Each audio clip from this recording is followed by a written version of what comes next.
Spurs fans near and far? It's that time of the month. The blueprint. The next 4 games in the location. And there's no one better than my bros, Sean and Eugene, in the location to discuss Tottenham's next 4 games. Now, I know this is going to be a heated debate, so let's get the niceties out the way. Eugene, what say you? How are you, my brother? I'm doing good, man. Good to be on. Looking forward to the chat. I'm excited. Let's do it. Let's do it. And Sean, my bro, how are you? Long time no see.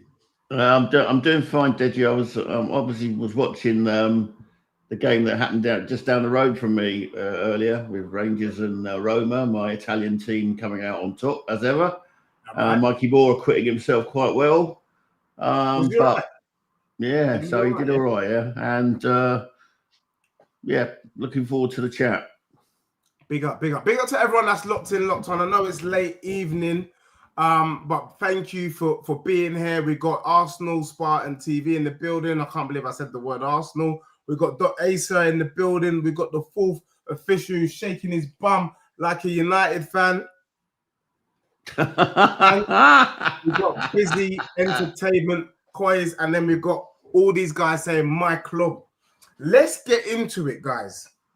Obviously, we had the last 4 games. So let me remind people, the last blueprint we looked at, Tottenham v Leeds, Tottenham v Villa, Tottenham v Everton, and Tottenham v Chelsea. And dare I say, we only had the 3 games because the Leeds game had been done already in the location. And Sean, I'm going to come to you first. We took 6 points. Your review of the last 4 games, was that a fair result? Could we have done better? Could we have done worse? Are we shaking our bums? What is it, Sean? I would say that we could have done a lot worse, to be fair. I just think we've not performed very well. I've actually seen us up close in the Carabao Cup game in Newcastle, just to add insult to injury, going all the way over there to see us behave like headless chickens when it got into their box. Yeah. But I mean, you can't argue with that terrible stat from last Saturday against Chelsea. XG 0.05. That and 1 shot on target in a home game in a London derby. We have stunk the place out, and yet we're sitting in the top 5. It is just the madness of this season. We do know though a couple of defeats, and you would have, you're going to tumble pretty far. Yeah. So I mean, it's very bunched from like 5th down to about 12th, I think. So yeah. it's not looking good, and we're going to have to improve. Now, I'm taking some comfort from the performance against a very poor Copenhagen team, but this, for example, Saturday's game is a whole new ball game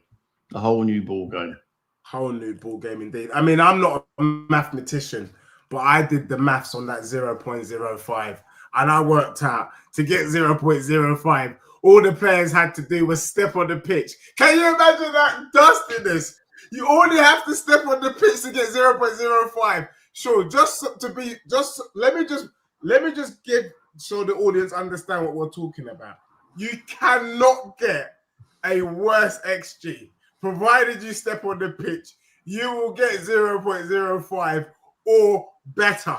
That's how shameless this Thomas Frank has our team playing. Eugene, you did not even bat an eyelid when Sean just said what he said. What you say, last 4 games, talk to us in the location. I mean, it says it all when our top goal scorer is a center back.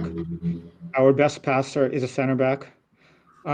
Our second top goal scorer is our CDM. So that's just, it says it all about, the team where we are. Is that not along with OG at Eugene as well? Hasn't own goals chipped in quite a bit for us? Exactly. I mean, it's I've been, I've been negative. I've been calling out our style of play. Like, honestly, I'm not even looking at the table right now. To me, it's irrelevant. It's so early on. But that Chelsea game was just an embarrassment. I think, like, since I've been following Tottenham, this has to be probably one of the worst games I've ever watched. I I think it's the wasn't worst. angry. I was just embarrassed. Like, it was, and I wasn't even excited for the Copenhagen game. It was so bad. I'm like, I need a break. This is real. This is shocking. And the worst part is that Chelsea was beatable. They're missing their best player. Their, defenders are really bad. Sunderland opened them up for fun, and we Yeah. just did not even like try. It was, yeah, it was mental. Overall, I'm I'm not overly optimistic. The Copenhagen game isn't. It was good to be entertained. It was good to see some performances, but I just don't think that it's a good gauge of where we are. So the United game is going to be interesting. If we have anything about us, we should beat them. There's no excuse, but with this team, who knows? Um, I don't know. I agree. The thing for me is it's a bit Jekyll and Hyde for me. So the away from home, we seem to be doing the business, and I think we've got the best away record in the league. And then on the flip side, at home, we've got the worst home record in the league. And forgive me, but I would rather it be the other way around. I would rather have an imperious. I'd rather the Tottenham Stadium be a fortress, and we need to try and pick up points away from home. But having it the other way around, where away from home, we're winning, and our home is just as open as Tutankhamun's coffin. It's an absolute disgrace. The only thing I would say to you guys is this, and I said this before, and I said, look, I can do poor, but I won't do poor in a shithole. And what I meant by that is, I can lose a game of football. That's not a problem. But I won't lose a game of football the way we lost to Chelsea on the weekend. I don't know how a manager can't look at the boys and say, look at our record against Chelsea. Go out there, fight for your life, show us a bit of energy. I think for me, what was more pathetic was, I think Spurs fans would have accepted the defeat if we felt that the team played well, that we went for it, Sure. that, we really gave it a good run. But we were so, like you said, Eugene, it is officially the worse than when we went to the Emirates under Mourinho, worse than when we went to the Emirates under Conte. We offered absolute nothing. And for me, that's unforgivable. If you can't motivate your players to play in a London derby, then you're not good enough to be manager of my club. Now, a lot of Tottenham fans are saying, Dej, we're not Frank out. I'm Frank out, to be honest, because I'm not seeing like that. That is rubbish. Like, I need Tottenham to turn up against our rivals. Please, I'm begging you. Turn up. Show me that we've got some kahunas. Don't roll over and pull our pants down and say, slap me, daddy, slap me. No, I don't want that. So for me, I was bitterly disappointed in that performance. It was the most shocking and shameless performance I've witnessed in a long time. And for me, Frank has to do something to turn this round if he wants to be at our club for the long term. A lot of Spurs fans there, we can't keep changing managers, this and that. Well, if we keep rolling over to the likes of Chelsea, what type of month are we going to have ahead of us? It's going to be an absolute madness, because in that run of games, I actually thought Chelsea was the dustiest team out of those 4 games. They didn't do anything, but they got the win. Do you get what I'm saying? What about now, what we've got coming up? Absolute madness. Eugene, I'll come to you first and then Sean. What needs to happen? What is it? What is going wrong? What is going wrong at the moment at our club? Like, we were told when Frank came in, we were told that he's a tactician. He adapts to the opponent, and that's what I expected. But since the PSG game, I haven't seen. I mean, he made some small tweaks here and there, but given our players and given lack of quality front, 3 in the back would be the way to go. At least try it. If we lose, we lose. If it doesn't work, it doesn't work. At least try something different.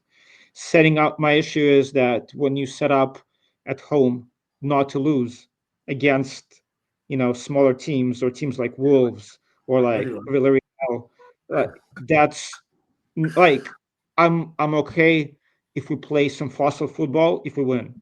And I Yeah, think a lot of the fans will be like, you know what, it's terrible football, but if we're winning, okay, fine. yeah, But playing like he's been playing, like he's been setting us up at home specifically, and not yeah, winning is unacceptable. Like the double pivot against those teams, like try something else. We've seen what Van der Ven can do. Just play him in the back three and and give him some space, let him attack. Just do yeah, something different.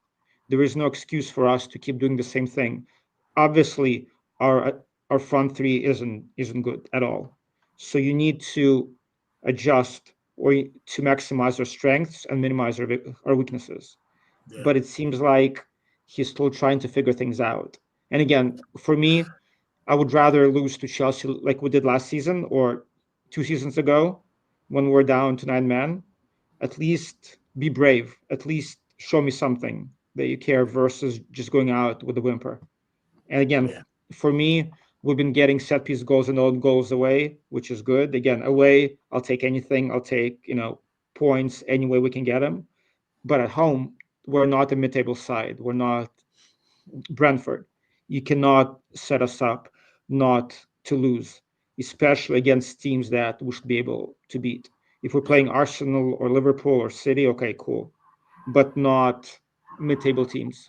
And watching Pauline and Bentancur passing the ball sideways and have no ideas in attack. So to me, that's inexcusable. So again, like I'm not Frank out. To me, like I would give every manager at least a season because we need players. He needs to see who his best 11 is. He's still trying to figure things out. But for me, the main issue is my biggest gripe with Frank is it's obvious to everybody what's working and what's not working. So yeah, change things up, be yeah, braver, right? yeah, Do not play not to lose at home. Go three in the back because it worked against PSG for most of the game. Let's see that. At least as fans, we'll be like, okay, at least he's trying to make things happen. I mean, he's just there with an iPad and tactics board. Every assistant coach has like 5 iPads and 15 tactics board. Like, just I mean, but what are they doing? It's yeah. probably all set pieces on there. It's like, hey, and even set pieces against Chelsea were terrible. And just Oh, last thing, like a lot of the fans on a bunch of streams that were on, they're saying, well, we don't rate the League Cup. Let's, rotate for Newcastle and then go strong for Chelsea. With me, I was opposite. I'm like, hey, League Cup, even though it's yeah, a dusty cup, it's one of our like two chances at a trophy. yeah, Personally, I would go as strong as we can for Newcastle yeah, and then rest for Copenhagen. yeah, And when I saw the lineup for Newcastle, I was disappointed. I was like, this is not like resting your four best players. It's yeah, basic and Newcastle rotated. We could have yeah. won. You could have So won. that for me was disappointing. And especially when we didn't turn out for Chelsea. So Yeah, like what was the point? So yeah, for me, just those two games and the results and performances were very, very disappointing. So in the future, yeah, going forward against United, I really want to see Frank make some changes, some yeah. formation Big up. changes. Yeah. And let me just bring in Marlon. Big up to Marlon, birthday boy in the building. He's coming, dropping in on his birthday. Big up Marlon. That is dedication in the location. Thank you, bro, for being there. Sean. I mean, before I bring Sean in, Eugene, quick one from Ray Ray. He says, Ange went for everything and you handed him out after he won your European trophy. You showed Frank what happens if he goes for it. You reap what you sow. And then there was a reply from Peter Smith, who's shaking his bum violently. I believe Peter is a Villa fan. He said, spot on, Ray. Frank will guarantee a mid-table finish. And I'm not going to lie to you, I did feel that myself. Something in this last 4 games made me feel like we're not going to get top 6 under Frank. And I don't think we'll ever get top 6. Now, that might be a bit catastrophic in my kind of world view of Thomas Frank. But I was deeply hurt by that Chelsea performance. So hurt that I really can't see how this brother helps us to finish within the top 4 or 5. But Sean, what does this man need to do? What are you seeing in the location? You know, Sean is one of them brothers who supports the Spurs managers, but so far, I don't think he's been impressed with Thomas Frank, which is saying a lot for Sean. I'm not even going to lie to you, Sean. Look, I have to put my hat. Look, I was signed up for season 3 at the end of last season, because to me, I'm a fan, and winning trophies mean much more than any points or whatever.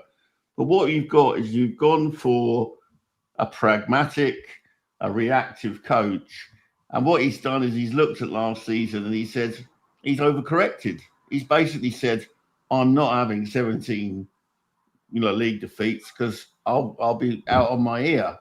And what he's done is he's just tried to shore up the defence, but at the same time he's cut off the supplies to the front men, and now we look like prime Conte ball. And good God, was I glad to see the back of that mother, because he was bloody rubbish.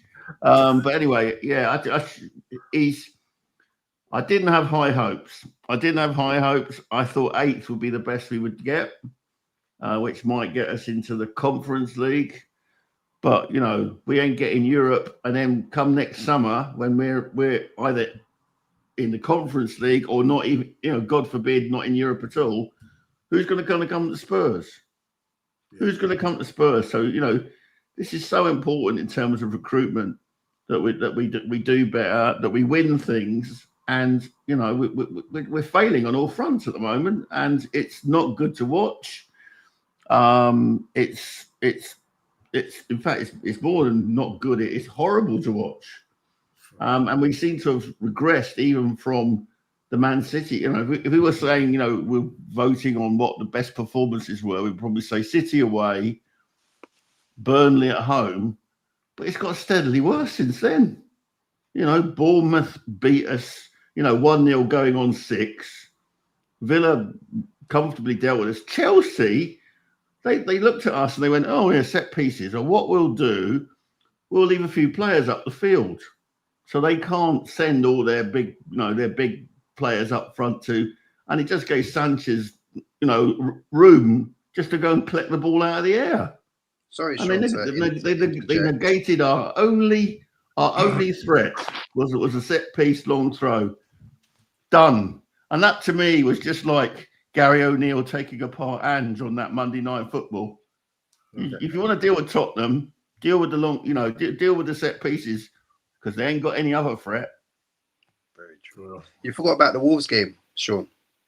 I don't want to even think about Wolves took us to pieces. I don't know how we got a draw at that game. They took us. I went to go. How about as well? We got like a goal against them. That game live with my son, and that was. Yeah, I was there. I couldn't believe it. It was painful, whatever. So, when we equalized, I was the only one who I sat down and I didn't even celebrate. I was that pissed off. And Tottenham fans are so shameless. They all celebrated, all jumped up like we played well. Shut your mouth. That was crap. But anyway, Marlon, birthday boy, talk to us. Last 4 games. What were they? A quick review of the last 4 games. We took 6 points against Leeds. We had Villa, we had Everton, we had Chelsea. And then also, based on whatever you say, the question is, what does Frank need to do? Frank needs to stop playing. Everyone's aware of it. Don't play Bentancur and Paulina together. The prime example was the game against Copenhagen. Yeah, they weren't the best team. But when you have either Bentancur or Paulina just sitting, and you got a Sar or Bergwijn who can just run up and support the players, it works. And that's why Simon looked better against Copenhagen. Just the whole balance of the team looked so much better against Copenhagen. Yeah, they're not the best outfit, but there was promising signs there. But prior to that, it's been awful. Awful. And I'm spending a lot of money to go watch awful performances. It's worse than... Listen, last season, at least we attacked. This season, it's like we've got, as Sean said, we've got nothing going forward other than the long throw. They take about 20 minutes to throw the ball in. Go on. Marlon, the alarm bell's been ringing. Only 49,000 turned up on Tuesday night. Wow. Yeah, that was concerning. Wow. There was a lot of empty seats. I was there. That was bad. I mean, they're trying to say the price. Well, the price isn't helping, to be honest. You know, the economy is buggered for us all. You know, but you know, you've got the alarm bell should be ringing. They're overcharging us, and the football's rubbish. And the football is terrible. Yeah, it's really bad. To be fair, it's really bad. And the thing is, yes, we've got young players, but we've got a lot of attacking players. And I think if he went for it a bit more, I just think he's so, as people have already said, he's pragmatic. He's trying to stop them shipping goals. Let's be honest. When you've got Van der Ven, Romero, I'm going to say Ndoggy, and Porro, we're not letting in goals. That defense is pretty solid. And I prefer when Ndoggy plays over Spence. Obviously, Quay's left-footed and he can attack more. You can see the balance. When Spence plays, yes, he is good at stopping a one-on-one. Going forward, it's just like you keep cutting in, but I get it. He's a right footer playing on the left. But if you want to be a left back, my friend, you've got to be able to play in 2 quarters. And I'm afraid Dedsmeister can only do it in 1 quarter, and that is no good to me. Good to me. Go over to the right-hand side where at least you'll be able to get up the field. Down the field. But then even on the right, he struggles, you know. On the right, he struggles. I don't get it. I don't think he plays good on the right. I think he plays better on the left, you know. Yeah, but that's he's hardly played there. Yeah. For the sake of the show, I'll disagree with Marlon a bit. I don't think we're that good defensively. I think it's being overplayed. In most games, we're being opened up. The teams just cannot finish their dinner because we haven't played top teams yet. But in every game, we do still give up chances. Way too many chances given the way we play. Like, you cannot play mid-block or low block like we do and give up as many chances as we give up. We're just getting lucky that the teams cannot finish their chances. But Chelsea could have scored 4, Bournemouth 6, even Wolves. Like, most of the games, other teams have good chances against us. So I don't buy the narrative where he fixed our defending. It's better. However, the fall off offensively, like, it's not evening out. Right, I would expect if we cannot score goals, I would expect us being like Arsenal, giving up 0 goals. But the teams do have chances against us, so it's not adding up to me. Sorry, let me reply to that. But my point is, as well, I agree with what you're saying there. How do you set up defensively and you're still conceding so many chances? See, it doesn't make sense. So if you're exactly. So if you're doing that, just go for it. So you're going to create a threat for the other teams. So you're sitting back, you're going to invite teams to pressure you. So eventually they'll have many chances. But I agree with you. Yeah. If you've got those 2 holding midfielders, even the game against Chelsea, he played Sarr, Bentancur, and Paulina. If I saw that lineup before I parked up, I wouldn't have gone to that game. Where are you going with that? Yeah. You've got 3 similar midfielders. Anyway, sorry, that's my split. No, I hear you, and big up to everyone that's locked on. Make sure you smash a like. What I'm doing is I'm starring some particular questions, and at the end, us, the panel, will quickly deal with those questions. So please keep the questions coming in, keep the comments coming in. Things that are standing out, we'll discuss it. Don't think we've missed it in any way, shape, or form. Look, it looks like, and that was one of the things that I was saying, Marlon. What is so mad is that already the Tottenham fan base is split on this man. That means he's rubbish. I'm going to damn for the fact it is. He's crap. If we're already split on him. I'll tell you what it is. It's because we've had Mourinho and Conte. And then we had Nuno before Ange. So it's just, we've experienced 3 managers giving us this dross football. Now he's coming back with a similar antics, but I feel he needs to change. I'm hoping he does. I want to give him a chance, but at the moment, I'm not going to lie. Because one of my main beefs, I'll be real, I'm slightly indifferent on their kind of tactics. Sean won't like me for saying this. We attacked so much last season that I actually don't give a damn.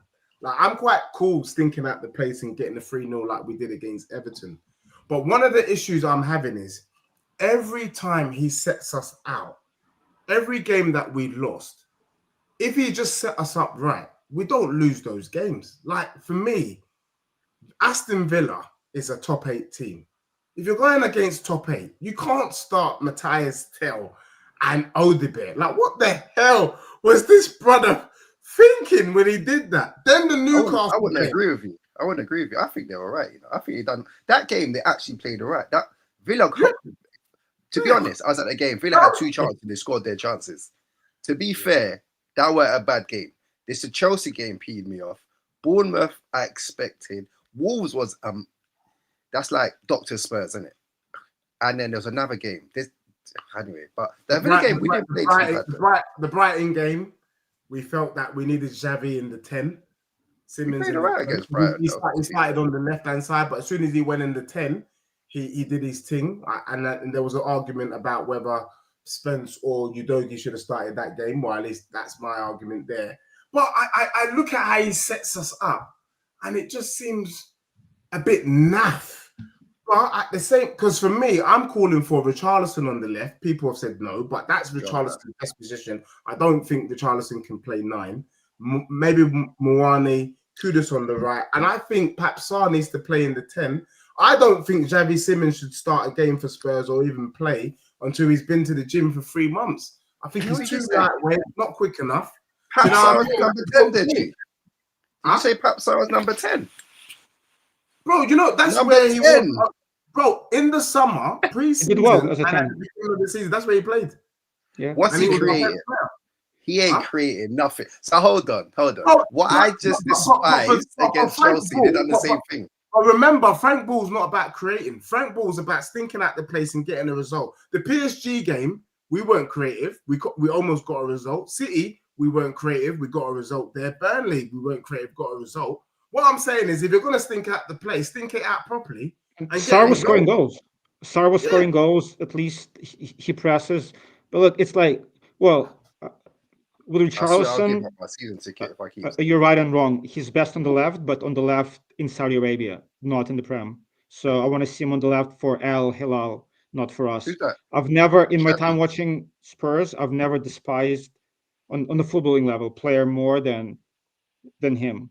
This guy, especially after he took that penalty instead of giving it to Scarlett, who earned it. That was shocking. But you know, if we zoom out for a second, the biggest issue for me is like the players on this team, they don't fit because we go from the attacking manager to defensive manager, like the past decade, right? Attacking, defensive. So when we hired Ange, I thought that the club had a plan, whereas this is the similar style that we're going to be playing for a while. Ange is the first one, but once Ange leaves, we're going to get managers who play a similar style. So we're going to buy players not for an individual manager, but for a system. And that's the point of having a director of football. But now we're back in the same boat when we went defensive after Poch. We had Ange who was super attacking, and now we went defensive again. And now Frank is looking at the players who don't fit. And then when Frank leaves, we're going to go back to an attacking manager, and Frank's players are not going to fit. So on the macro level, we're making the same mistakes again, right? We're buying players for manager versus a certain style that we want to play long term. And I think we're going to have the same issues, you know, if we don't change that. So big up Koch Club in the building. He's saying, look, we're just playing counter as is easiest while we learn all the new systems. Never call out the big Koch's training methods. Bro, I'm not, what we're saying is, I'm not going to lie to you, yeah? I don't know how long it takes to learn systems. These are supposed to be professional players. I get it. But I can't see any element in our attacking play. There's nothing in the location. There's no indication, no motivation, penetration that anything no go on in that training in terms of systems. We look worse than last year. And one of the things I was saying is our attack, in theory, is better than last season's attack, yet it looks so dusty. Well, you know what I'm saying? What's the system? What is the system? I disagree. Our attack is nowhere better than last year. With Kudus in the team, we're better than last year's attack, no? Who's last year's attack? Who would you say was last Last year's year's attack? attack was Brennan Johnson, Solanke, and I wouldn't And Son. even say Son. I And wouldn't Son. say Son. Son had a terrible season. All right, and who's this year's attackers so far? It's Kudus. It's Kudus again, it's and Kudus. It's Last year's Richarlison. attack was better. So Last year's attack was better. But Marlon, the only reason why it was better because Johnson was doing all the scoring, right? Somehow he scored 17 goals. Without that, our attack would be just as toothless. And now he doesn't score. He doesn't get any playing time, which is okay. I don't like Johnson, but nobody else is scoring. And last season he was the only one who scored consistently. Let me throw something at you then. I don't agree with what I agree. I think last year we had a better attacking than this year so far. We got injuries. The question I would put to you lot then: would you take Son back? no, he's been struggling even in the US, to be honest. No, he's begging. You wouldn't take Son back, who can? He's both feet. You know. Are you telling me Son wouldn't make? Oh, he weren't doing nothing. Let's stop the nostalgia. Son is a legend. We love the guy, but I don't know. I don't think Son makes a difference. I think Son had fallen off in terms of Premier League level, but I think the level he's playing at is probably the right level, or he could play in Saudi. But I don't think if Son was still in this team, he would have added he would have done more than what we're getting on the left. I think he really struggled last season for me. Yep. I think Frank needs a Semenyo. The one question I do want to ask you guys quickly before we start going into the kind of predictions for the next four. Do you think Maddison and Kulu make a difference? Because I keep hearing, oh, well, if we had Kulu and Maddison, everything would be all right. And I'm like, I don't know. I'm not convinced under this system. Yeah, big coach in the building there, pause, who's in the chat. I'm not sure them man make a difference anyway. And I'm going to throw that out to Sean first and then Eugene Marlon. I suppose it's the unanswerable, Deji, until they come back. Yeah. Certainly, I would love to have Kulusevski in the team at the moment because not only has he got the ability to hold on to the ball, he's also, you know, he knows where the goal is. He drags defenders with him. He's as strong as an ox. You know, I mean, at this rate, I would actually be playing him as a number 9. Because he's even good with his back to goal. Well, I think we can forget Maddison this season. That's a really bad injury, and I don't expect to see him play this season. But yeah, definitely Kulusevski improves us. But you know, we still haven't got an answer for why are we conceding so many chances. Even when we're not conceding chances, like the guy has said, your Aston Villa friend has said. The 2 goals that they scored against us were worldies. In actual fact, if you look at their XG was like minuscule. We actually beat them on XG in that game, but they actually scored 2 worldies and won the game. So we are conceding too many chances. We're not defensively solid, and we're not. I don't see us being a transitional team. The only time I've seen us transitional was the 3rd goal against Everton. Well, look, Cochrane's actually in the chat. And big up Cochrane for being here, one of the Spurs coaches. Big up to you, Cochrane, for trying to letting us know. But this is what Cochrane is saying. First of all, he says, we're just playing counter as is easiest while we learn all the new systems. Never call out the big Cochrane's training methods. Big up Cochrane, if that is you, for being locked in, locked on. We're here to put you men on smoke so you do your job properly, all right? And then he says this. He says, last game, we went down to 10, and then they attacked. We look better as we got that system locked in now. Frank plays fluid systems, so it's a lot to adjust to after Ange. Marlon, do you agree? Cochrane's in the chat. Big up Cochrane, though. Make sure you lot smash a like. It's not Are Cochrane. you agreeing with Cochrane? I can make a call and see if that's Cochrane. It's not him, man. Lies. Yeah. Sorry, God. Anyway, someone's stealing his name. But anyway, go on. Do you agree with the comments coming from Cochrane? Well, I agree with that to 10 men and we did attack. That was very good football when we went down 10 men the last game. But in reality, I wouldn't agree with it. And it's obviously the way they set up. As I said, but going back to the two holding midfielders. To me, that's negative straight away. Obviously, you're trying to shore up the defense, but if teams are still breaking through and having more chances, it makes no sense. So you might as well just have more of an attacking threat. Have one of them holding, as I said before, and then you have your Sal or Bergwell next to him that can run up and down and support Xabi. Because when Xabi had space, that's because there was another player to attack. He can be easily marked out, but when they've got the other team's got other players to think about, because let's be honest, Bentancur and Paulinho, when they go up, quality is not the best. Maybe Bentancur is better than Paulinho, but Paulinho's quality on the ball isn't the best, in my opinion. But just having that extra player out of the midfield, so you've got another player that can go up and help the attackers, will make life a lot more easier for us to score and create chances. I don't have to answer your question, but anyway, go on. All right, I'm about to get into the next 4 games. So the next 4 games for us in the location is we've got United first. Then we've got the North London derby after the international break. We have Fulham and we have Newcastle. Those are our next 4 games. Before we talk about that and give our kind of predictions, and then we'll look at some of the comments in the chat that I want us to quickly deal with. Are any of you taking any comfort from the game against? Because obviously we had the situation where Jed Spence and Van de Ven told Frank to piss off. And I've never seen that. I'm not going to lie. Normally that happens in the changing room, but to see it live on the pitch, I thought fair play to them. I reckon they all said to him before kickoff, let's not do this defensive block. We're going to lose if we do that. He's like, trust me, let's do it. We ended up losing. They said, suck yourself, don't chat to me. Now, can we take any comfort from the Copenhagen game, Eugene? I know they call you Mr. Negative. Any positive from the game on Thursday? I don't rate Copenhagen one bit. I like the city, yeah, and I like the Danish butter cookies, and that's about bloody it, all right? I love the Danish butter cookies. They're my favorite biscuits. I always have them at Christmas. But, bro, talk to me. Any positives from the Copenhagen game?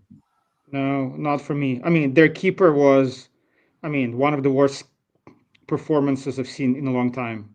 He was shambolic. So, and with Simmons, you can see when he gets space and when the opponents are not as physical, he does really well, like he did in Germany. But in the Prem, it's a different game. And you could see the difference with Simmons. And also, like, no Prem team is going to let Van der Ven do what he did. So, again, for entertainment purposes, hopefully it could be a boost of confidence for the players. For me, I don't think anything that we did translates into the Prem. Just that position was not good enough. So, for me, the best thing is it was good for the fans to go see a good performance. I mean, I hope I'm wrong. I hope that Simmons needed that game for confidence, and then he comes back a better player. I just don't see it. So for me, the United game is critical. We should beat them, and if we do beat them, that could be that game that propels us. But if we don't do well, then the fans are the meltdown is gonna be of epic proportions, especially before the Arsenal game. And that Arsenal game, that could be honestly the dustiest game of all time. It would be just set pieces both ways. That's it. It's going to be somebody kicking the ball deep and playing for a set piece on both ends. That could be the worst game probably of football ever, but we'll see.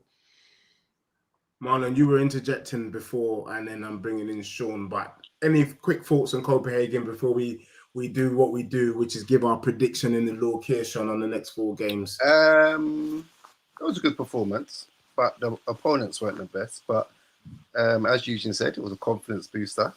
So, yeah, it was good for me. I didn't know they called you Mr. Negative, Eugene. Yeah. Don't worry about It's that. PTSD. Before I was the most positive, happy clapper, maybe until like 2 seasons ago. But then now the PTSD is kicking in, and then I'm on the other side. Now I'm negative. Mate, it's funny. It's literally like a whole U-turn. Eugene was the positive guy. Give him time. Now he's like bloody hell, mate. So it's so funny. Sean, Copenhagen. The only positive I take from that was the result.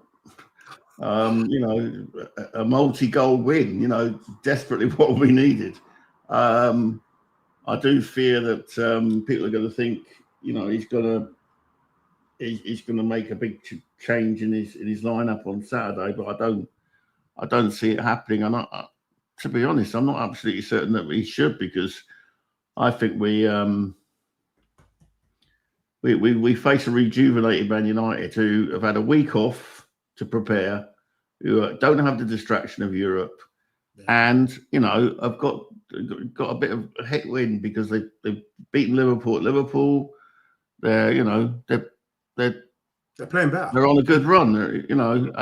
My only concern is, now normally I wouldn't, for example, want to see Pape Sarr play, but I think Pape Sarr plays really well against Manchester United. He scored against them. He ran them all over the show in Bilbao in May. And I don't think someone like Casemiro wants to chase after our African star. So exactly. I'm really good at, I'm really at this stage, without knowing what team Frank is going to pick, it's going to be very difficult to make a contribution. At the minute, I'm thinking draw, but if he was to change it, we could steal the 3 points, and we need the 3 points. We need the 3 points. Actually, to that point, that's a good point. I do not want to see the Bentancur Paulinho double pivot, because we need to win the midfield battle, and for that we need legs. So I want to see Sarr and Bergvall if he's okay. I want to see them. No, Bergvall's already ruled out. What's that? Bergvall's already ruled out with the protocols. Okay. Yeah, the concussion is at 10 days. Okay, and the loss of Archie Gray as well. Archie Gray was actually showing bits at a 10 in our Champions League games. Without him, we don't get the draw in Bodo, for example.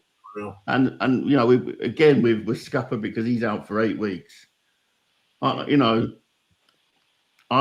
never go against my team. I expect them to win on Saturday, but it can depend on the team. I would actually go with Paulinho rather than Bentancur this time. Although I'm Bentancur's #1 fan. I love the guy.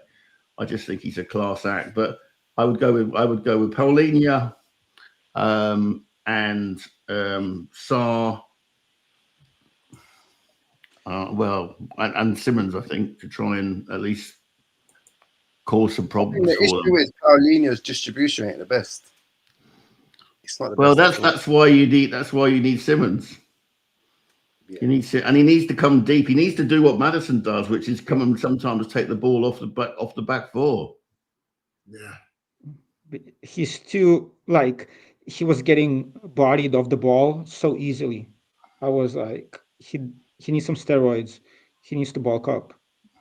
He was getting ran off the ball every single time. And the gap between where Simmons is and where our 8 is huge. Because our 8, Bentancur stands close to our center backs. So we have this whole huge gap. And if we give Bruno that much space, we're going to be in trouble.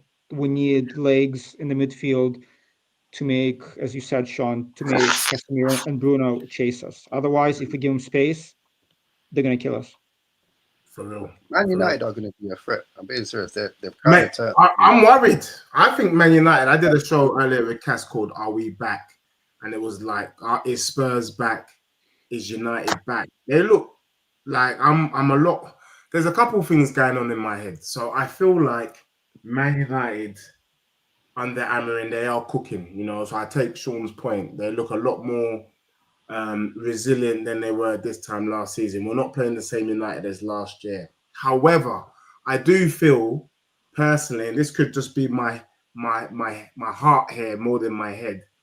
Last season, slapping them up 4 times, there was a changing of the guard where we little bro United. And I could see Spurs just getting a jammy 1-0. Hold on. Who was the coach last year? Oh, yeah. Who was the coach last year? Yeah, well, it was Amorim. Amorim was in charge for at least. No, I was talking about who was the coach in our dugout. Ange. Well, I hear you. Could we stink out the place? The the one thing that does concern me is all of us are saying the same thing, and that is worrying. We are not sure what team Frank is going to put out, and that's never a good sign. The Red Tottenham, they can tell you what their lineup is likely to be this weekend. Liverpool fans can tell you what their lineup is likely to be. Even Chelsea fans, we can't bloody tell you what lineup Frank is going to go with, and that for me fills me with dread. However, I do think there was a changing of the guard last season under Ange, where United genuinely fear Spurs, and we might, I feel like even though Copenhagen was dusty, could the performance this week, could that have been the morale booster needed for the players to finally think, yes, we can win at home? There's a lot of heart here, less head. Do you get me? I'm just kind of hoping I'm going with the heart.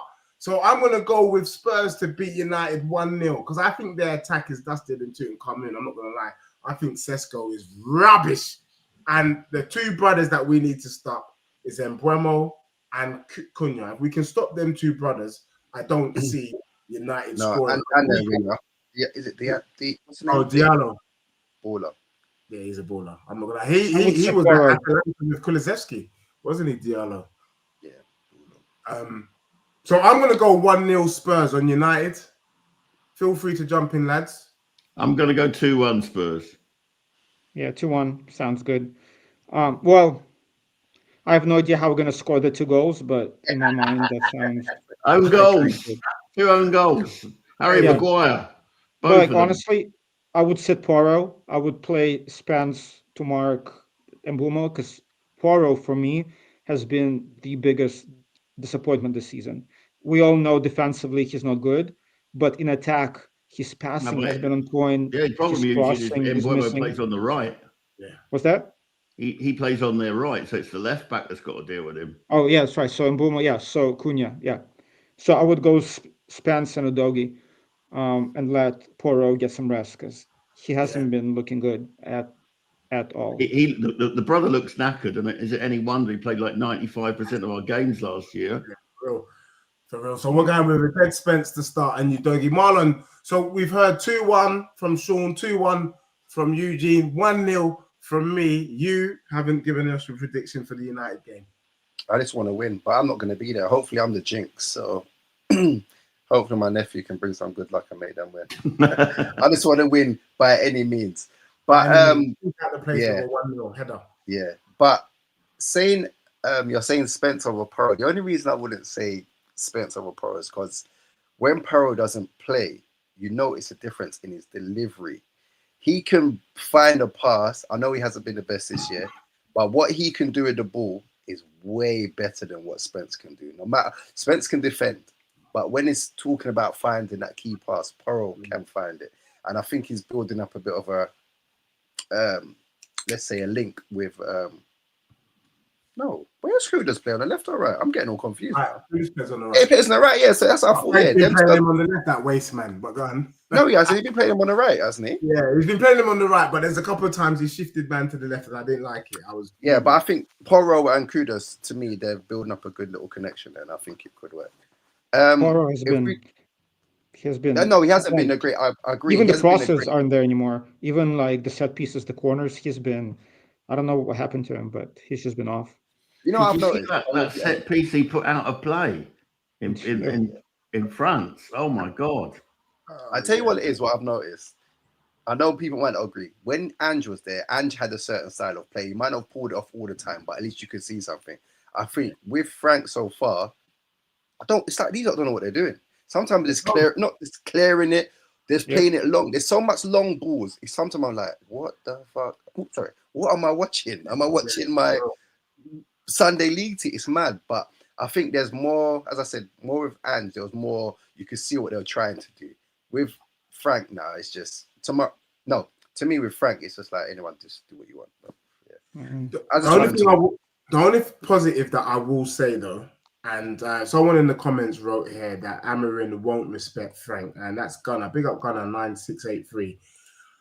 If I do feel that we play better when we don't have the ball, so I'm not surprised that we played better when we went down to 10 men. That's because we were under the cosh from Chelsea, and so we could hit them on the counter. And I think if United have more ball possession than Spurs on the weekend, there's a high probability that we can stink out the place, maybe get a set piece, win the game, because we seem to be comfortable with that kind of that kind of game. But if we try to dominate the ball, we are gonna get cooked by this United team. And if I was any team playing Spurs, it's easy. Let Spurs have the ball and they shoot themselves in the foot.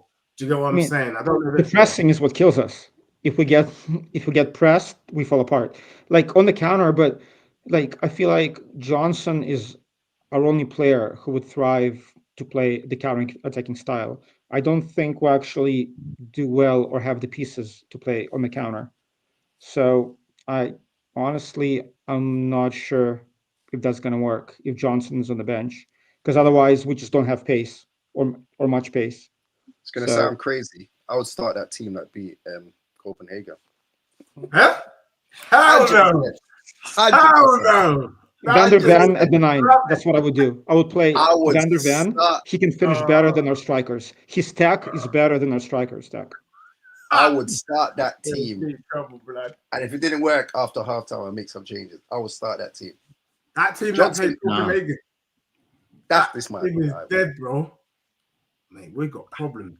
Look, Cochrane in the building. Marlon, you said you got access to Cochrane. Make sure on the next Blueprint we get him on the show. He says, look, I will be back. There's a link that's got access to him. Okay.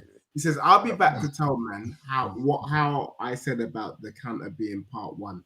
United play Ange style, so we should beat them. That said, our attackers are dead food. Right. Now, even Cochrane saying he's not. That's not real. Okay, but we're all going with the win. Apart, you haven't confirmed. So, are you going with the win or not? Hey, me? Yeah. Yes, Spurs to win. I don't know how though. Somehow, they have to. They need to put a big performance in. I'm so hoping they do. But United's had the week off, so you never know. Man. I don't even know. Yeah. All right, calm. So we've all gone with a Spurs win. We think it's going to be by 1 goal. We don't know how it's going to be done with some of us, but we are going to go with the win. Let's now talk about the big one. November 22nd. I don't know why Jay Greens keeps saying the 23rd. Stop it. Yeah? The Red Tottenham, the Spicy Spurs, Scotsman FC, Red Hot Chili Peppers. Away. Why is it always away at the Emirates first? They got to sort that out. Sometimes these brothers need to come to our yard first, even though we're dusty in our yard. I'm not even going to lie to you. So maybe this is a blessing in disguise. What are we saying about the league? Can I just say that it's the most shameful thing across YouTube and all networks that people have already handed Arsenal the title. For me, they're moving like the movie, one of my favorite movies, which is called I Still Know What You Did Last Summer. Yes, Arsenal fans, we know what you did last summer. Rubbish. We are just waiting for your fall off in March. And until then, don't ask me no questions about the Red Tottenham. However, we are going over there. They do look bloody good at the moment. Can we get a result at the Emirates? Yes, we can get a result. That's what we're going to there for. But what that result will be, I hate to predict. I hate to predict what's going to happen because I'm sorry, we're back at year 0 in our project, and they're at year 5. Which is true. 7. They are just. I'm hoping we can keep it down to 2. Honestly, I'm that lacking in confidence about us. If we can keep it down to 2-0, I'll be more than happy because we ain't getting anything out of there other than a sore neck looking up at their free kicks and corners. Wow. I mean, Angus is saying. I hate saying that. It makes me sick. I hate to even talk down my team, but against Arsenal, they are just streets ahead of us. Ahead of us. Jeez. Are you shocked? Yeah, go on, Marlon. It's going to be a rough day. It's going to be a rough day because they don't even let in goals. They don't let in goals. They score goals. They score from set pieces. I mean, they do what's the betting this week? They score from open play as well. 1-0, bro. Yeah. They're not banging teams. It's just 1-0. They're George Graham football, Yeah, bro. but it's working for them. I'm not gonna lie. It's horrid. To be fair, it's not the best. Let me be fair. They play both types of football. They can attack, but they are a set piece team. Like every other team, like B-tick set piece team. They're like the A pluses. So, but you're right. They don't score normal goals, but they're just doing work at the moment. They're doing what they got to do. And Just go and see how we're going to score against them. There's they don't give up goals, and we cannot score goals. So that's not a good combination. So I just see 1-0 all day long, because Arsenal, I mean, I can see them as always scoring a set piece, maybe Gabriel, but that's going to be a terrible game of football, I think. So you man think, look, for me, I guess I'm seeing this a little bit like the Titanic, man. You know what I mean? If we're gonna go down, let's go down with my head held high. You know what I'm saying? Like, fight, man. Like, I'll take. First and foremost, I don't see how Arsenal score just one goal, because they're gonna be up for it. So I kind of agree with Sean. There could be multiple goals scored. The question is, can we score past Arsenal with our attack? And I can't lie to you, bro. We can't score past Bournemouth. So if we can't score past Bournemouth and Chelsea, I don't know how we're going to score past this Arsenal team. I am hoping that we can be surprised by Frank, and I will go for a 0-0 draw. That's the best case scenario for me. Because Arsenal are not that prolific up top, you know. They're not. You know, they're just stinking out the place with these little 1-0s. We could go there and get a 0-0 or maybe get a 1-0 and just ride it. But Frank is going to need to motivate these guys, not turn up the way we turn up against Chelsea. But does anyone on this panel see a Spurs win at the Emirates? Nope. It's possible I can just imagine Simmons playing against Gabriel. So, I mean, imagine that he's going to be on the ground just the whole time. That's what you said something earlier, Eugene. That's what I was going to say. Do you think Simmons is kind of at this stage where, how old you though, Eugene, first, before I mentioned this player's name, roughly? In 20s, 30s? Was that me? Eugene? Yeah, 20s, 30s? No, I'm old, man. 45. Oh, you're my age. Okay, cool. I thought you're younger. You age well. Camera. Would you not say Simmons is a similar player to how Modric was when he came to Spurs? Because Modric struggled. He needs to hench up. That's what I said. I mean, either Modric or Brian Hill. It can go either way. That's true. Don't use that one. But I was going with the Modric. I'll try to have a positive. Modric, yeah. Best case scenario, for sure. Best case scenario, right? It's going to be, but like, to succeed in the Prem, if you're so small, you need to be world class like Modric or David Silva. But, you know, I really hope he's going to become one, but the chances are against it. But I do hope he's going to be a success. Just not this season. I don't see him adjusting this season, especially against Arsenal. I mean, it's a huge team. They got beasts in the back, so. Yeah. I just want to pick up big up HTTV in the building, my brother. Yeah, just holler at me. You say I'm dodging, man. I'm not dodging nobody, bro. So come at me. Let me know.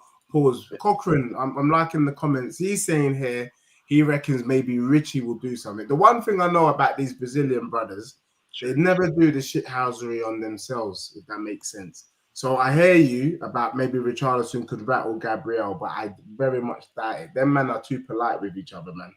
They're too polite. Even Guimaraes against Gabriel in the Newcastle Arsenal game, he didn't really step up the way I wanted him to step up. And I know that must be a Brazilian thing. So from that basis, no. So far, we've got Tottenham 3 points. What do we do against Fulham, my brothers? Let's quickly run through and Newcastle. Might as well do them both. And then we'll quickly answer some comments, and then that will be us done. Fulham, Newcastle. Can we get points from these games? I think our issue is the setup at home.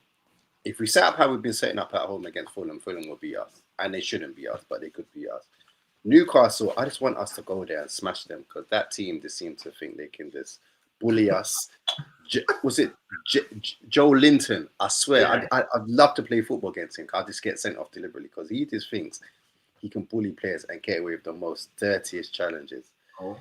But he does, though. That's the thing. I would love to Yeah, that that Sainsbury's, challenge bro. on kudos. I'd love to meet him in Sainsbury's, but go on. You're right, Sean. That challenge on kudos, that was ridiculous. He should have got a red card for that. Yeah, ridiculous. But I think when we get something at Newcastle, I feel Fulham. All right, now I'm gonna do. Man U are gonna win. There's 3 points. Man U lose to Arsenal, beat Fulham, and beat Newcastle. I'm going 9 points. 9. Yeah, and Marlon is going to start drinking. 9 points. Sean. Yeah, I think Frank's record against Marco Silva's not too bad, so I think he will beat Fulham. Strange kickoff, isn't it? 8 o'clock or something on Saturday night. Madness. But Newcastle, I mean, oh God.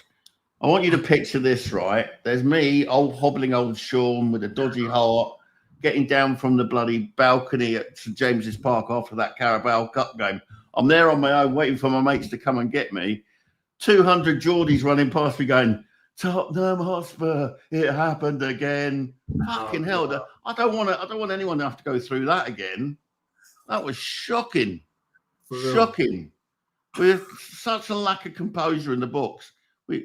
That night, but a draw. I think we can get a draw, but that's the best I'm going to go. Yeah, I am smoking picture better. To be fair, that last Newcastle game, we actually had chances, you know. It's just we play better. If you actually watch the games against Newcastle, even last season, when we lost 2-1 and then, the game at our gaff, we actually outplayed Newcastle. We just didn't win. Do you get me? So when Newcastle fans shake their bum, I'm like, did you watch the game? Like, you got the win, but you weren't great. We moved to you. We played better against Newcastle than we did against Everton. The only difference is we took 3 points from Everton. Yeah, that's different. It happens all the time. So it pisses me off. Eugene, quickly, Fulham, Newcastle. Do you know what? Can I just say before Eugene does his bit? It would be mad if we lost all 4 games, It's possible. It's possible. It would be mad if we lost all 4 games. For me, if we lose all 4 games, and Frank out, I'm not putting up with his first season. I'm not putting up with that crap. For me, for Frank to save his job and to prove to us that he might be the new Poch, because that's what people have suggested, that he could maybe equal what Poch did or go one better, then he's got to win at least 2 of these games. I don't know which 2, but he's got to win 2 of them. It's a hard thing, Why? For his own safety, he has to win the home games, Deji. Because it's the home fans that are really suffering. They're still trying to process last season, and they're not seeing any progress at home. Yeah, for real. I agree. And it's. I mean, I don't obviously get down there every week, but it's them I feel sorry for. You're going to turn up. We're all suffering from PTSD. We're just getting out of it after a promising start, and then suddenly we're like back in the pits of last spring. Yeah, for real. It's painful. Eugene. I'm going to be optimistic. I would say I can see us getting 7 points. I would settle for 6. I think the minimum is 6 points. And hopefully, if, we're due for a result at Newcastle, so I'll go for a point there. So we could get 7, but I'll settle for 6. Anything less than 6 points for me would be unacceptable. Can I ask you, where's the 6 points? Man U and Fulham. And then I'll take a point either, obviously Arsenal or Newcastle. I'll take a point. The only thing I would say quickly, and then we'll quickly deal with some of the comments in the chat real quick, is that the way it's looking, I can't see Spurs winning at home. I can't see us winning at home.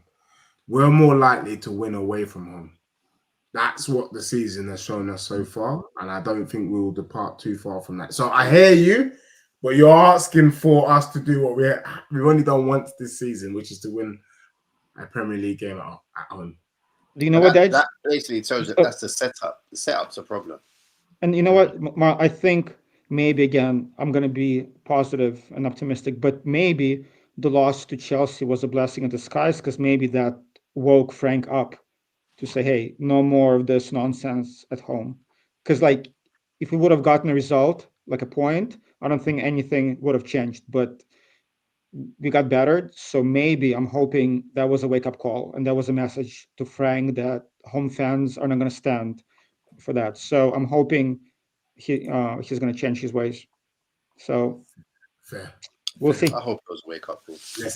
Let's see. All right, quickly, big up everyone that's locked on. We're going to quickly do some of the comments that I starred. Peter Smith, do you think Spurs will finish above Villa? I mean, we should be finishing above Villa. I think Villa is dusty, to be honest with you. I think they're crap. I think we should have got the win the other day. I would be bitterly disappointed if Spurs don't finish above Villa this season. You got to think we're playing Champions League.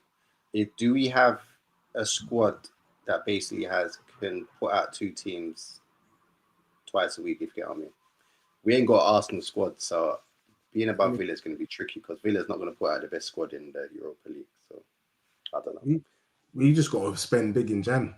We need to bring in more attackers. We've got a big squad as it is, you know. Bro, I just think it's hard to get rid of players. I won't lie. I think this is probably, on average, one of the worst Tottenham teams I've ever seen. I said it on a show the other day. We don't have one. Maybe we've got one. But in order to survive in the Prem these days, you need to have at least 2-3 world-class players. We don't have 2-3 worldclass players. We got two. That's a lie. Who's world-class? Van der Ven and Romero on their day. Kudus. Kudus is not world-class, but okay. Kudus is far from world-class. He's a good player, but he's not on that level yet. How are we saying Van der Ven's world-class then? What's world-class? Well, I mean? If you look at the center back pairing in the Prem, I would take ours maybe after Arsenal. I would take ours all day, any day over anybody else. If you just look at the pairing, personally. I agree. Okay. Sure. Asa says here, unfortunately, Tottenham will only be taking 2 points out of the next 4 games. That's very possible. It's very possible that we might get no point like the Eurovision Song Contest.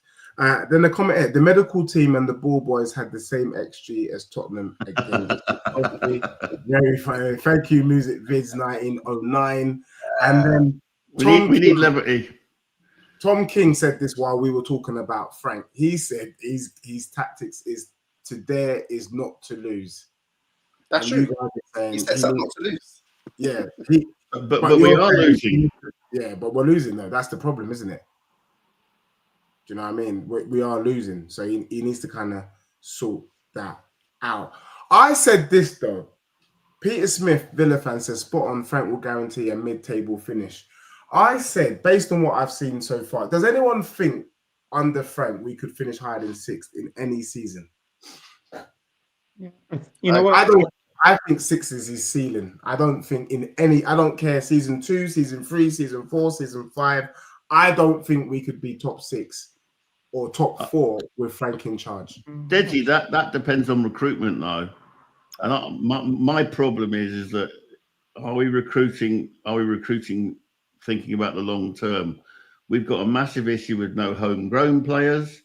If we want to go into Europe, we're playing with one hand tied behind our back because we can't pick a full squad. We need to develop our own players internally. Everyone says keep buy, but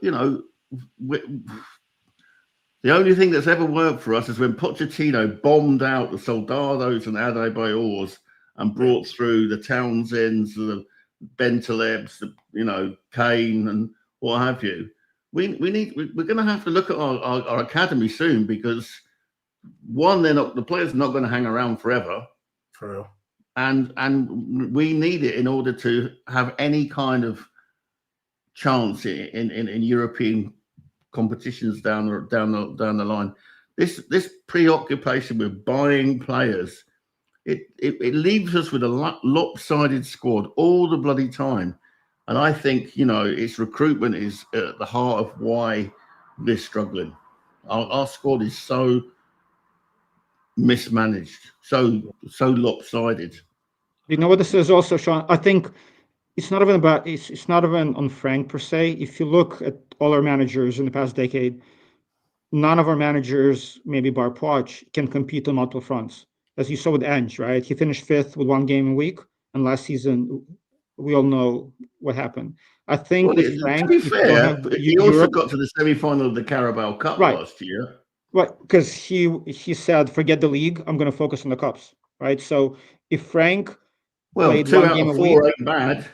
we could have finished 5th. But with Champions League, it's going to be tough. We don't have the squad to compete on multiple fronts. So a manager always has to pick and choose what competitions to focus on. I don't know what he's because he's not choosing. Yeah, in my opinion. Yeah. I mean, I He's would not focus on choosing to cups, go for but Champions League. I don't know. Sorry, I'm gone. Sorry. No, I'm just saying Would personally, you I say focus on that cups. Would you say that Frank threw the Carabao Cup? Yes. He didn't throw it, but he didn't go as Go. strong as I would have liked. But I also Anyway. feel like he's deployed the same tactic in the Champions League, because if I was Frank, and people know my thoughts about European football, I would go for the Champions League and forfeit the league. But even when the way he sets us up in the Champions League, I'm like, are you taking this competition like that lineup against Copenhagen? Let's be real. The result is the result, and it worked out in the end. But that lineup, we all looked at that team and think, what the hell is this man doing? You know what I'm saying? Like, is he trying to lose this game? Like, what is? So I want to know, what is his remit? What is he trying to do? Because he can't do both. He's gonna have to decide. I think I swear to God, a hive mind from Brentford. It's about not losing. I would put Van der Ven up front. I would do with him what we did with Bale. Just his tack is really good. He can finish. I'd be like, hey, VDV, just be our 9 or be, or 3 in the back. Who goes let at him go centre forward. left back then? What's that? Who goes centre left back? I mean, his hamstrings, that's the only issue. But I mean, I'm telling you, he's got replacement for him. The better finishing than our strikers. Yeah. Just a couple more comments, brothers. So we've got Cochrane says here, has this I think he's meant to say madman, but he's called me made man, and I'll take made, being called out for his fraudulent opinions on managers. And that kind of links into Ben's question, which is, I'm not playing out, but how come, no, it links into this question here. Deji wants Glasner or Iriola, but willing to give Frank another chance. Are we giving Frank a chance? 100%. You got to give him a chance. Even though I don't like the way means that our season is going to be crap. Because our season could be like a mere season. Like, we didn't compete in anything really. We're just kind of like, I'm not going to lie to you. We could just finish 9th or 10th. That's like a mere season for me. That's rubbish. Let's be honest. He hasn't had the best tools to deal with at the moment. And you can't judge a man on one season. Slot had a lucky season last year because Klopp's team was good at Liverpool. Yeah. But you have to give Frank time. But if he's not going to change his style of play and still play the same way, he will lose the fans. To be fair, it's been quite toxic at home. That Chelsea game, them fans were toxic. Especially when Spence took a free kick in their half, messed up with Porro, went back to our goalie. The goalie kicked to their goalie. That place went mad. And that was just only one of the occasions. There was several occasions against Chelsea where the fans were losing their mind. So the pressure's on him at the moment, as in he needs to change something because, the fan base is split again. So, and they're not seeing nothing positive. 100%. Because we're not seeing nothing positive. You're going there and you're seeing nonsense football. And where I say there's this elderly guy that's been there for years. He said to me, tap me back, said, this is the worst football I've seen in years at Tottenham against Chelsea, because it was just clueless. No one knew what they were doing. It was just total madness. Anyway, it was pretty disgraceful, to be fair. And I'm quite an optimistic person, but that was like, whoa. That was rough. For real. Of the three coaches, Deji, Glasner, Iriola, and Frank, we took Frank, and I would have had the other two every day. Glasner in particular. But they weren't coming here. I mean, no, I know. I think Iriola will come Spurs. Why wouldn't he come Spurs? But Iriola, but look, see the issue with Frank, same issue I feel like would have with Iriola. Managers who do really well for mid-table teams, it's not the same when you take a step up. Different expectations, you have to manage egos, just, the fans are different. So I feel like there are a lot of managers who would do well in mid-table clubs, but cannot make that step up. We've seen it in the past many, many times. So with Glasner, at least he proved he can win trophies. With Iriola, I just feel like he might be similar to Frank, where that's his level. And I don't know if he can take that step up. To me, that's the same Iriola's the new or concern that I had with Frank. He can't get us over the line, mate. Early. What's that? To me, Iriola's like Potts. He just can't get it over the line. Yeah. I mean, in Spain, he wasn't doing too well, so I don't know. Well, I don't know. He did a good job at Real. He did do a really good job there. I thought he was like under 500. His record wasn't great. But again, it's just, I think there are a lot of very good managers who are tactically astute, but managing a top 6 team, it requires a different skill set, right? It's not just tactics. It's a lot of other things, and just a lot of them can handle the pressure. Even with Amram, some managers are not built for it, and I'm not sure if Iriola is, and I'm not sure if Frank is either. That's my issue. We'll see. There's shades of Nuno for me. Oh, don't say that. When Nuno was at us, not when he was at Forest. Well, but Forest, that's his level, right? That's Nuno's level. Guys, I'm. You know what? Even just hearing us speak tonight, it's mad to think less than 10 games in, or are we at 10 games now, that there is this level of split. And for me, if someone had told me that the Spurs fans would be as split as the way that we are 10 games in, I didn't expect it to be that. But then on the other hand, we are 5th in the Prem.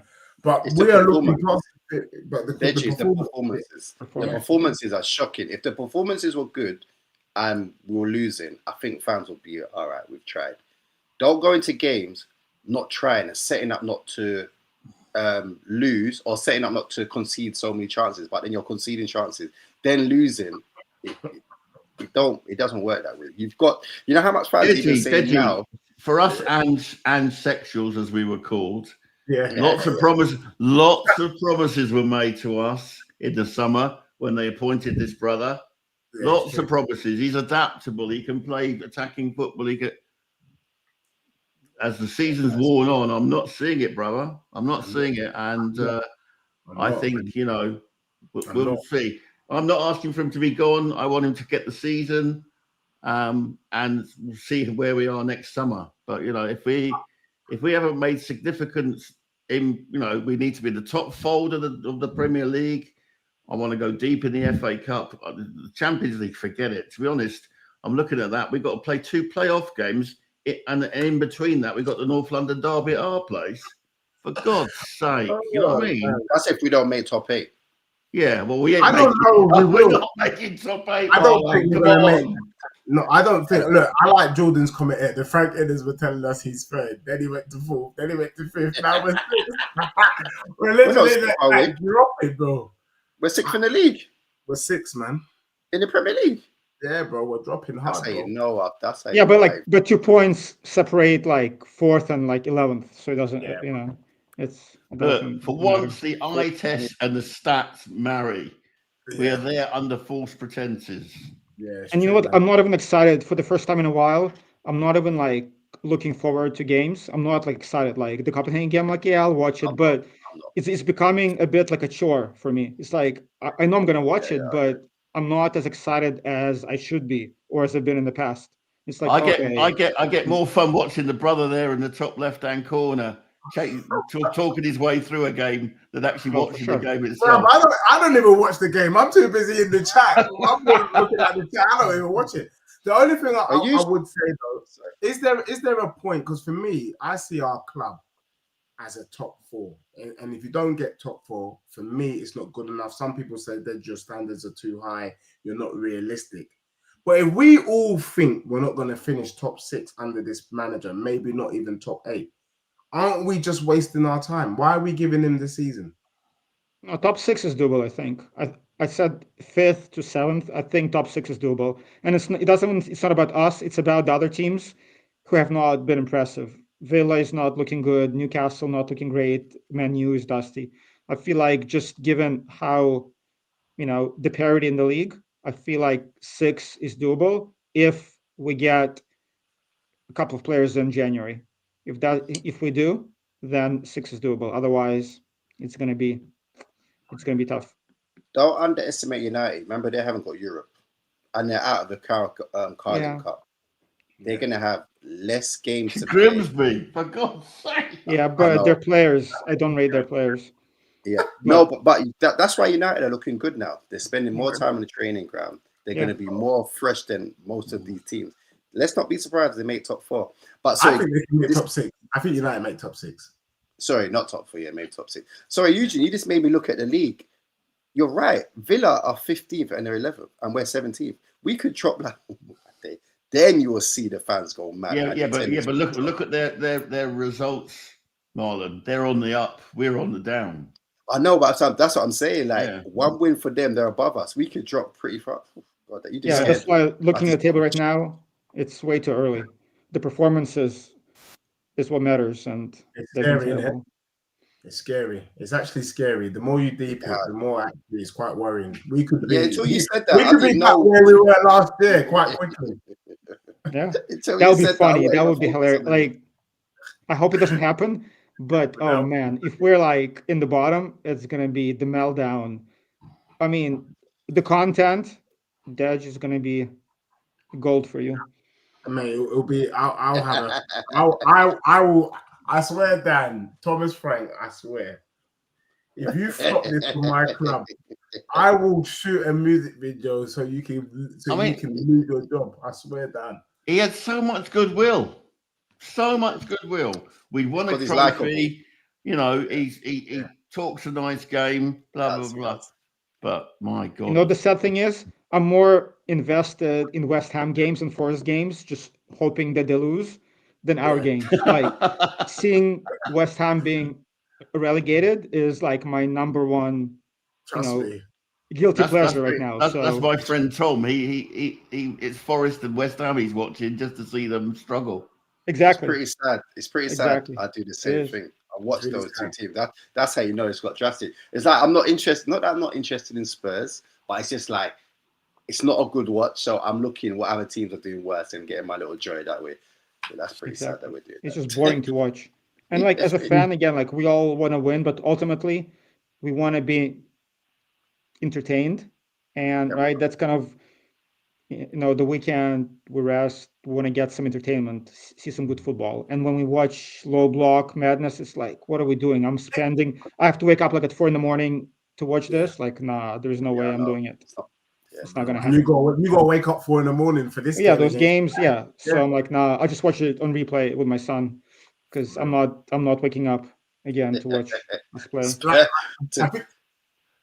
I think, like you guys said, if somehow Tottenham did the unthinkable and Frank was able to get 12 points from the next 4, stinking out the place, but we're getting wins, then he's a legend in my books. I can't. I'm not gonna lie, Deji. This stinking out the place football, I can't stomach it. It's oh my days.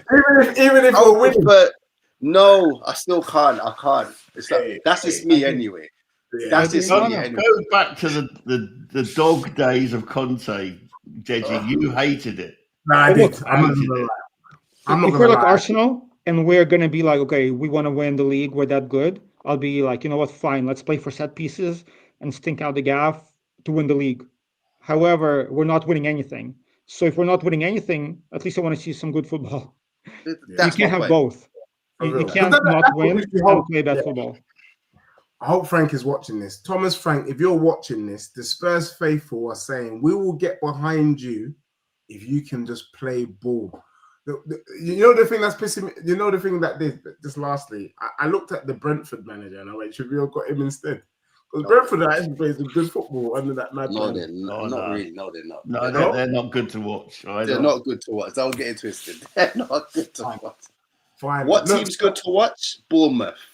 Yeah, I could watch Bournemouth. I don't know who else I could watch. Even Brighton are not bad. They've had patches. Not as they were better last year. This year, I don't know what's going on with them. Yeah, they're a bit up and Most down. games are Brighton. bad. Most games are boring to watch. Yeah, I think I don't know if I've had an overdose of football, but yeah, I find one. Even City, I used to like watch them. Even them now. I find City boring. Boring. Well, my brothers, big up to you in the location. We are hoping at the very best Spurs can get 6 points. Any more than that, and we're on cloud 9. However, I love the fact that we are true to who we are. On this panel, we have true football legends, purists, lovers of the game, even if it means we're going to have some pain. And on that note, Tottenham, I just beg you, get a result against that dusty team United because they are crap. They're not. Give us something to cheer about at the Emirates, man. I don't care. Just give us something to cheer about. Do something with Fulham. And can we finally get a win at St. James's Park? Do that, Frank. You might just be a legend. But can we also play some attacking football? And I'm going to leave with Cochrane because I'm going to entertain this for one last time. He said, this is the good thing about Frank. Once it clicks, he can transition from stinky to oh la la. Right thing on the way and be predictable. Cochrane, I really Pick up Justin. I really hope you're right, because if not, mate, Frank out. And until then, Marlon, happy birthday. Enjoy your day. Mate. Eugene, Thank you. Sean, thank you very much. Big up to everyone that's locked in, locked on. Thank you for being there. Smash the like, and we are out.